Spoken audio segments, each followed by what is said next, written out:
Alors, puisqu'on est ce soir chez HBK dans le 17e à Voltaire, 23 rue Logier, pardon, 43. Dans le 17e, 43 rue Logier. Une grande bracha pour l'accueil qui nous réserve tout le temps, Baruch Hashem, qu'il soit béni. Une grande bracha. Lui et toute son équipe. Et toute son équipe, bien sûr. Merci beaucoup et à vous tous d'être venus. Et aussi aux clients qui sont là. Qu'ils soient bénis, Baruch Hashem, d'être venus, puisque c'est la divine providence qui fait quand quelqu'un il vient. Quand quelqu'un il vient, il est là, il pourrait dire bon nous on a décidé de manger là, bon ils ont fabriqué, mais il faut savoir que c'est pas nous, c'est Hachem qui a décidé qu'ils seront là et nous on est là. Donc merci Hachem. Donc là on a entendu un enseignement qui nous a touché profondément, donc on veut le partager. Ça a été annoncé par le Rabbi qu'on est la génération de la réincarnation de celle de Moshe annoncée par le Harizal, le Hari Akadosh. Et c'est les Rebbeim qui ont transmis ça de génération en génération, jusqu'à la génération du Rabbi, notre Rabbi, le roi Mashiach, qui a annoncé officiellement que nous étions la dernière génération. Donc on a lu, comme si tu dis, c'est nous les champions du monde. Voilà. C'est-à-dire comme si tu dis, voilà, le champion du monde, c'est nous. Maintenant, ça ne suffit pas de dire on est champion du monde. Champion du monde, ça veut dire qu'un champion du monde, vous le savez tous, même si pour l'instant on ne s'est pas révélé en tant que tel, on ne peut pas être champion du monde si on ne s'entraîne pas. Et si on ne s'entraîne pas tout le temps. Et si on n'est pas constant. Et si on n'est pas tout le temps dedans. C'est pas possible. Il y a le frère Harry, il peut te le dire. On peut, voilà, on a un champion ici, Baruch Hashem. On parle de toi. Grâce à Dieu, il sait que l'entraînement c'est tout le temps. La nourriture, on ne peut pas manger n'importe quoi. On ne peut pas boire n'importe quoi. On ne peut pas fumer. On ne peut pas faire toutes ces choses-là parce qu'on ne peut pas. Si on veut être champion du monde, un instant, on peut alors on fait un instant des champions du monde et après on va dans les oubliettes. Mais si on veut garder le titre pour l'éternité, on peut, ça dépend de nous, il faut s'entraîner. Et aujourd'hui, on a un avantage le plus grand, c'est qu'on a les plus grands enseignements de la Torah qui nous sont révélés dans toutes les langues. Dans toutes les langues du monde. Vous savez, à l'époque, il fallait connaître l'hébreu, il fallait connaître l'araméen, il fallait connaître le yiddish, par exemple pour les sikhot du Rabbi. C'était compliqué, donc nous on pouvait dire qu'on est loin derrière, surtout les Français. On a du mal avec les langues en général, c'est connu dans le monde entier. Et là, Dieu, il a eu une pitié de nous, et la miséricorde qu'il a pour la dernière génération, et je parle de nous, pas que les Français, mais particulièrement les Français. On a reçu, oui, on a, bien sûr, on a la possibilité, nous est donné la possibilité de pouvoir comprendre dans toutes les langues du monde. Et en plus aujourd'hui, c'est même en braille, ça a été traduit en braille. L'une des plus grandes études du monde, le Tanya Kadisha, au niveau de la profondeur, puisque le Rabbi l'a fait savoir plusieurs fois, de nombreuses fois que dans le Tanya, qui est appelé le Sefer HaGeoula, dedans il y a tous les enseignements de la Kabbale, mais que là, la différence avec le Zohar ou la Kabbale, c'est qu'il faut avoir un grand nombre d'années d'études et on ne peut pas étudier la Kabbale comme ça. C'est on va avoir un maître, un expert reconnu mondialement. Alors que le Tanya, même un enfant, il peut l'étudier. Pourquoi ? Parce que les maîtres de la Chassidoute, les Rebbeim, ils ont révélé et ils ont mis en place toute la Kabbalah d'une manière où ils ont dévoilé que le bien qu'il y a dedans. Et donc c'est accessible pour un enfant. Et ça, c'est la force des grands. Un grand, il est capable de donner le plus grand enseignement qu'il y a dans le monde et le développer jusqu'à un enfant, il va comprendre. Et c'est ça le but. C'est pour ça, messieurs les grands, ceux qui s'appellent des grands, c'est-à-dire pas des grands dans le sens qui est papa, qui est grand-père, on doit parler à nos enfants dans un langage qu'ils comprennent. Sinon, ça sert à rien de dire des mots qui sont des grands mots dans le dictionnaire et que personne n'y comprend. Comme c'était à l'époque, il y avait des grandes stars qui venaient, alors on les écoutait, on disait « Waouh ! Oh là là, qu'est-ce qu'il a dit? T'as compris quelque chose? Non, rien du tout, mais c'était merveilleux. T'as vu comment il a parlé? Tu te rends pas compte? Ils ont fait de la pub pour lui. Non, là aujourd'hui, on comprend. On nous donne la possibilité de comprendre. Ça veut dire qu'aujourd'hui, il y a des enseignements de la Torah avec les commentaires des grands, c'est-à-dire des commentaires des plus grands secrets qui sont à notre portée. On va donner un exemple. Le jour de la naissance de Moïse. Un exemple, c'est la semaine prochaine. Un enseignement du Rabbi. C'est rapporté dans la Gemara, Yaou. Le 7 Adar est la date de la naissance de Moshe Rabbeinu. Notre maître. Et demain, c'est l'anniversaire de son décès, puisqu'il est né le même jour qu'il est parti. 120 ans après. Moshe Naké, le 7 Adar Rishon, on a déjà fêté l'année dernière. le mois dernier, mais on a le droit de fêter le deuxième mois, le Rabbi dit. Pour rattraper. Non, pas pour rattraper. Non. Au cas où on l'a mal. Non. Le Rabbi dit ceux qui sont nés du mois d'Adar, ils doivent fêter les 2 mois. C'est pas pour rattraper, c'est un cadeau. Puisque Dieu il choisit un mois double dans une année comme la nôtre, alors on profite que, puisqu'il y a 2 mois d'Adar, alors je fais 2 mois mon anniversaire. Donc Moshe il naquit le 7 Adar Rishon. Il y avait une année de 2 Adar comme cette année. C'est par son mérite que tout le peuple d'Israël fut sauvé. 2 fois mon anniversaire, je l'ai fait. Oui, mais un seul cadeau. Hein? Oui. Non, c'est 2 cadeaux. Moi, si je suis né au mois d'Adar, je fais 2 fois. Bien sûr. Et ma petite fille, elle est née au mois d'Adar. Ma fille aussi, Elle est donc, voilà, ceux qui sont nés au mois d'Adar. Ils sont nés au. Et lui aussi. Et sa mère, elle est née comme moi au 11 Adar. Alors il dit comme ça, regardez. Ça, c'est l'enseignement de la Gemara. On dit un chidouche pour la Géoula, s'il vous plaît. Donc l'enseignement de la Gemara, c'est que Moshe, il est né le 7 Adar Rishon, en une année qui avait 2 Adar. C'est par son mérite que tout le peuple d'Israël fut sauvé. Vous comprenez que si cet anniversaire, on le passe alors que c'est lui qui nous a sauvés, on n'a rien compris, ou alors on n'était pas au courant. L'année, alors maintenant, commentaire. Le Rabbi l'explique. Donc c'est ce que je dis là, il nous met à la portée qu'est-ce qu'on doit apprendre et tirer de cet enseignement. Le Rabbi dit la naissance de Moshe marqua le début de la libération du peuple d'Israël de son exil, c'est le début. Or, curieusement, on nommait le nom de Moshe dans la paracha Tetzavé, on ne dit pas son nom, qui est lui à proximité de cette date. On l'a passé puisque c'était avant le Adar Rishon.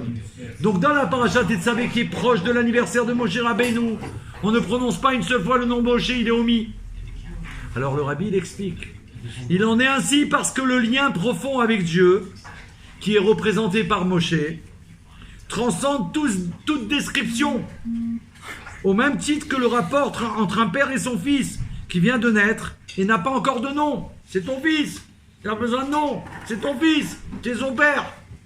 Après, on lui donne un nom pour les us et coutumes, pour l'appeler à la Torah, pour les brachot, etc. Mais avant le 8e jour, il n'a pas de nom. C'est ton fils. Alors le Rabbi, il explique, le Melech HaMashiach, chacun, il doit prendre conscience de la profondeur du lien qu'il attache au Saint béni soit-il. Celui-ci est si fondamental qu'il ne permet même pas de l'expliquer à soi-même. Tu peux même pas te l'expliquer. C'est pour ça qu'il n'y a pas le nom de Moshe dans Tetzavé. Tu peux pas dire Moshe. C'est tellement haut puisque c'est lui qui nous lie à Dieu que tu peux pas dire son nom. C'est trop haut, c'est trop élevé, on peut pas se l'expliquer. Ça c'est l'enseignement profond. Vous voyez, de 2 lignes qu'on a dit c'est le libérateur, il est 7 Adar Rishon. Nous on serait resté avec ça. Tiens, on fait un anniversaire. Mais là c'est plus que ça le commentaire. Comment on doit être lié, attaché à Moshe Rabbeinu. J'ai entendu d'un ami qui s'appelle Aaron. Cette semaine, on s'est rencontrés. Je faisais Mifsaïm, il était dans un restaurant. J'ai amené les bougies, tout ce qu'il faut pour le restaurant, pour les Mifsaïm. Et il m'a dit, David, tiens, viens un instant. Ok. Et il dit, je vais te dire un chidouche. Je dis, alors ok, super, avec plaisir. Donc je vous répète son chidouche. Et le chidouche, c'est quoi? Il me dit comme ça, c'est rapporté dans puisqu'on approche de Purim, vous savez qu'on doit donner Machasita Shekel, un demi-shekel, la moitié, chaque juif. Et quand Dieu il a ordonné à Moshe Machasita Shekel, c'est rapporté que Machasita Shekel, la pièce, le demi-shekel, c'est rapporté que Moshe Rabbeinu, il s'est posé la question. Parce que Dieu, il a dit à Moshe,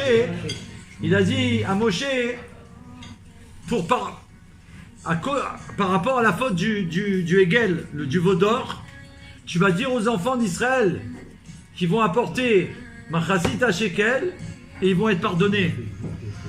Moshe Rabbeinu, il s'est posé la question, comment une demi-pièce, elle peut pardonner la plus grande faute? La plus grande faute, c'est la première, c'est Adam Arishon. Mais la plus grande faute qu'il y a eu après, non, d'accord, non, c'est pour dire, non, parce que c'était la première. Ouais, c'est la première, voilà, je préfère. Mais après, pourquoi? Non, mais celle-là aussi, c'est la première. Celle-là, pourquoi? Parce que quand on a reçu la Torah, toutes les fautes ont été pardonnées. Toutes les fautes ont été effacées. Tout, c'était recommencé à zéro. C'est comme si on venait d'arriver au monde. complètement parfait. Le fait qu'on ait malheureusement chuté et de faire le Heged, bien que c'est pas nous qui l'avons fait, comme c'est expliqué dans la Torah, c'est le Erev Rav, mais quand même il y a eu la chose. C'est quoi le Alors, Rav? Le Erev Rav, c'est ceux qui ont suivi Moshe Rabbeinu. C'est pas des enfants d'Israël. Mais je ne rentre pas là-dedans, attendez, parce que sinon on va s'échapper. Donc là, à ce moment-là où on n'avait plus de faute derrière nous, elle devient la première. Oui. Vous comprenez? Elle devient la première, et elle est aussi grave que l'autre, parce qu'elle est première. Parce que quand il y a première, il peut y avoir une suite, Ras Veshalom. Tant qu'il n'y a pas une première fois, il n'y a pas deux, il n'y a pas trois.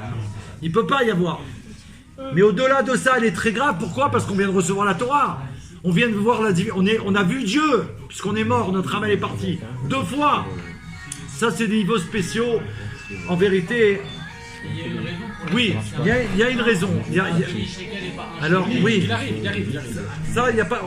Je pense que tout le monde le sait. Que chacun, il ne se prenne pas pour un.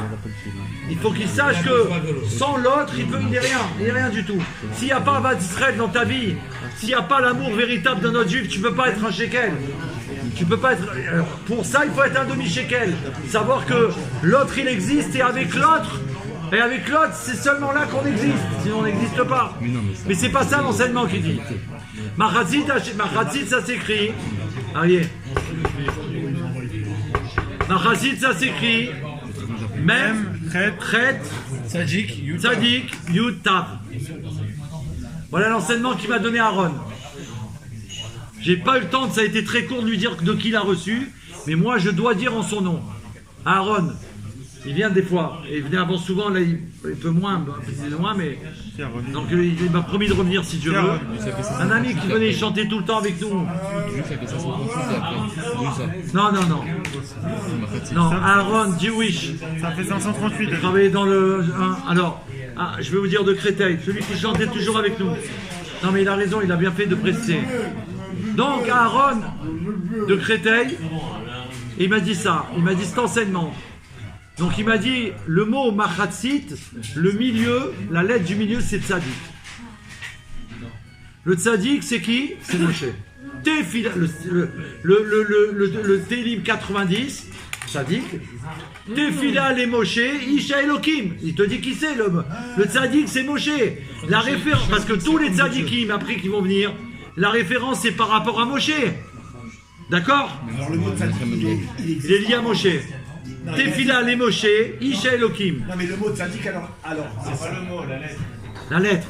Dans Machatzit, la lettre du milieu c'est tzadik, c'est un Et tzadik. tzadik, d'où il est sorti de tzadik? Par rapport à Moshe Rabbeinu ou il est Alors là, non, il y a un Télim qui dit qui c'est Moshe. Tefila les Moshe, Isha Elohim. On parle de quoi? On parle d'un homme qui est divin. Il est à la fois humain et divin. C'est un homme divin et humain. Hein? Alors justement, Moshe se pose la question. En quoi, avec une pièce, on va pouvoir acheter... Comment va-t-on pouvoir acheter la feuille du veau d'or? Alors là-bas, l'enseignement, il dit que Machatzit, c'est ça, dit qu'au milieu. Comment on fait pour servir Dieu? Moshe, il a dit, qui est en liaison directe avec Akadosh Baruch Hu, il faut être attaché à Moshe Rabbeinu. Quand on est attaché à Moshe Rabbeinu, on est attaché à la vie. Pourquoi? Parce que les 2 lettres qu'il y a à côté du tzadik, c'est Chai. Machatzit. Chet Yud. Donc celui qui veut la vie, Machatzit. Sit. C'est un Yud à côté, et avant c'est un Chet. Chet. Donc il y a le Yud et le Chet. C'est la vie. Donc celui qui s'attache à Moshe, il a la vie. On parle de la vie éternelle. La vie divine. Il est vivant, il est Chai. Ah, tu parles du tzadik ou des Moshe? Non, celui. Nous, Si on veut le être vivant, peuple juif. on s'attache au Moshe Rabbeinu de la génération. Moshe, il est éternel. Moshe, il est éternel. Donc lui, il a pas besoin de vivre. Moshe, il est éternel. Il est éternel. Il est éternel puisque le Mishkan de Moshe, il est éternel. On va le retrouver. Non, c'est pas ça que je veux dire. Plus que ça. Non, Moshe, il est éternel. C'est pas ça que je veux dire. Il est éternel, ça veut dire même les actions qu'il a fait et le tabernacle qu'il a fait à l'époque, il est là encore. Parce qu'il a fait, c'est fini, c'est éternel.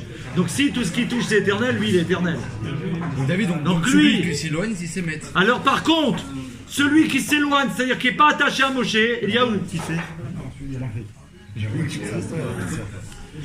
Celui qui s'attache pas à Moshe Rabbeinu, Yahu, celui qui n'est pas attaché à Moshe Rabbeinu, c'est les dernières lettres de Machatzit, Met, même état. C'est le contraire de la vie. la mort. Voilà. C'est le contraire de la vie. Voilà. C'est lui qui m'a transmis ça. Donc, et c'était ça que Moshe voulait comprendre. Donc pour avoir la vie, parce que le Chet HaEged, c'est le contraire de la vie. Quand on fait le veau d'or, c'est fini que Dieu en préserve. Par contre, comment réparer? S'attacher à Moshe. Puisqu'il est la vie éternelle, puisqu'il est Moshe Rabbeinu, l'homme de Dieu, l'homme divin, en s'attachant à lui, on reçoit la vie éternelle, Baruch Hashem, on reçoit la vie, c'est-à-dire de... Voilà, la Géoula. Mais moi j'ai une question. Est-ce qu'on peut avoir la croyance sans la pratique? On l'a, je garde la pratique. La croyance sans la pratique. Ah, oui, bien sûr, bien sûr. Bien sûr, la première chose, c'est la Emouna. La première chose, c'est la Emouna. C'est la croyance. Mais comment prouver à Dieu que c'est une vraie croyance? Il faut que ce soit habillé dans l'action. Pourquoi? C'est une très bonne question. C'est une très bonne question. Non, ça veut dire comment? Parce que le rabbi dit que le plus haut niveau, c'est pas la Emouna. David, tu peux pas avoir la croyance en pratique parce que si tu crois vraiment, tu vas pratiquer automatiquement. Voilà. Mais c'est pour essayer de répondre qu'on est obligé d'arriver à la pratique. Que je pense, hein. Il n'y a pas d'amour avec des preuves d'amour. Par exemple, la Emouna, c'est quoi? Quelqu'un qui cherche à comprendre. Par exemple là, vous avez bien vu qu'on essaye de comprendre quelques mots. On essaye de comprendre. Donc on rentre dans les détails, Dieu nous aide. Donc, quand on cherche à comprendre, qu'est-ce qui va se passer? On va essayer de comprendre et à un moment donné, on va arriver à un niveau où on va arriver à accepter que malgré tous les efforts que j'ai fait pour comprendre, il n'y a rien à comprendre. Un autre bilvado. Dieu c'est au-dessus de tout. Je ne peux rien comprendre. C'est marqué ça par rapport à nous. Nous, de toute façon, on ne comprend pas grand-chose. Déjà, les khatrila. Mais on parle de Shlomo Améler, le plus grand des sages qui a dit « J'ai cherché, j'ai compris, j'ai essayé de comprendre et j'ai compris qu'il n'y a rien à comprendre. » Donc là, on parle de l'homme qui comprend tout. Et lui, il a dit ça, que Dieu, c'est au-dessus.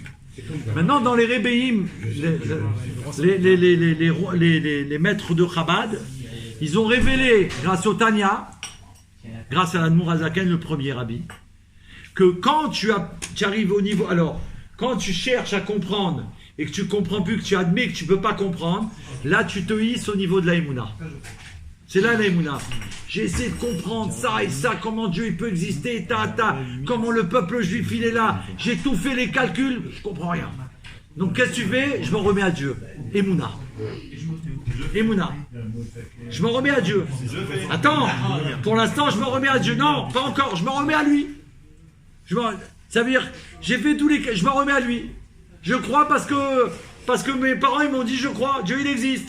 C'est tout. J'ai essayé de calculer une preuve qu'il existe, j'ai pas réussi. Mais Dieu il existe, j'ai pas dit il n'existe pas, j'ai dit lui il existe. Maintenant l'Admour Hazaken il vient et il nous ramène tous les plus grands secrets du monde à travers le Tanya. Et il veut qu'on arrive à intellectualiser la Emouna. Et ça n'avait jamais existé dans le monde. Comprendre la foi. Comprendre la foi, quelque chose qui n'est pas possible de comprendre la foi, tu ne peux pas l'expliquer. Comme on a dit tout à l'heure, un désir, Dieu il a un désir, quelqu'un il a un plaisir, un désir, tu peux lui dire pourquoi il ne peut pas t'expliquer, pourquoi tu veux du bleu, pourquoi tu veux du rouge, pourquoi tu veux boire ça, pourquoi tu veux que ça, je ne peux pas t'expliquer, c'est ça. Là, à ce moment-là, je veux ça. Non, mais c'est vrai, pourquoi il y a oui. que le bleu, que le gris? Oui, c'est alors voilà. Alors tu peux pas expliquer. Là, le Admour Hazaken, il est venu nous expliquer la foi. Pourquoi? Pour que cette foi, elle devienne intellectuelle. Ça veut dire quelque chose qui n'était pas compréhensible, qu'on la comprenne. Non, mais oui, nous on va s'élever. On va la comprendre pour la première fois de notre vie. Une chose que normalement n'est pas compréhensible, tout d'un coup on va comprendre. Ça veut dire quoi? On va comprendre, on va faire l'action. Et c'est ça, le but de la foi, c'est pas dire je crois en Dieu, je fais rien. Parce que ça suffit pas pour déclencher la Géoula. La foi, elle suffit pas. On a traversé tout l'exil. On a réussi à traverser grâce à la foi. Baruch Hashem. Que Dieu soit béni. Mais c'est une étape. Maintenant, la conclusion de toutes ces étapes, comme il y a eu dans le désert, il y a eu 42 étapes. Il fallait bien qu'il y en ait une qui finisse et on rentre en Israël. Eretz HaKodesh, la Terre Sainte. Là, il faut intellectualiser, il faut comprendre. le message de Dieu. Comprendre, ça veut dire ce qu'il attend de moi. Parce que si je comprends pas, je peux pas agir. Je reste dans la foi. Alors je dis, bah, au Hachem, Tiens, prends mon verre. j'ai foi en Dieu. Et je suis capable de ne pas faire des choses. Ou de ne pas vouloir les faire. Par contre, si je les intellectualise, la foi, tu ne pourras plus rester sans faire quelque chose. Tu vas vouloir savoir tout. Et tu vas savoir plus que ça. Tu vas, non, attends. Apprends-moi exactement ce qu'il faut. Je veux pas que tu me dises, non, voilà, Shabbat il arrive, allume les bougies juste avant l'heure. Ça me suffit pas, ça. Ça veut dire quoi, ça, j'allume les bougies? Dis-moi l'enseignement tel qu'il est marqué dans Shulchan Aroukh. Je veux tout savoir. Je veux faire la mitzvah telle que Dieu il la veut. C'est là ça que je vais arriver. Parce que le Rabbi dit, dans cette génération, on doit se réaliser, de faire les mitzvot à la perfection. Puisqu'on est la génération, on nous a tout donné, alors on doit réaliser tout. Même, maintenant on sait. Pourquoi? Parce qu'on a la capacité. On ne nous l'avait pas dit jusqu'à aujourd'hui. Tout d'un coup, on te dit, vous êtes les plus grandes de l'histoire du monde. Au niveau de la connaissance.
Aïe, aïe. Alors c'était un moment de Géoula. On était chez HBK. Attends, Chodesh Adar, on peut le refaire? Parce que là c'est Rosh Chodesh. Et il y a 2 jours. 1, 2, 3. Il y a 2 jours.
Super.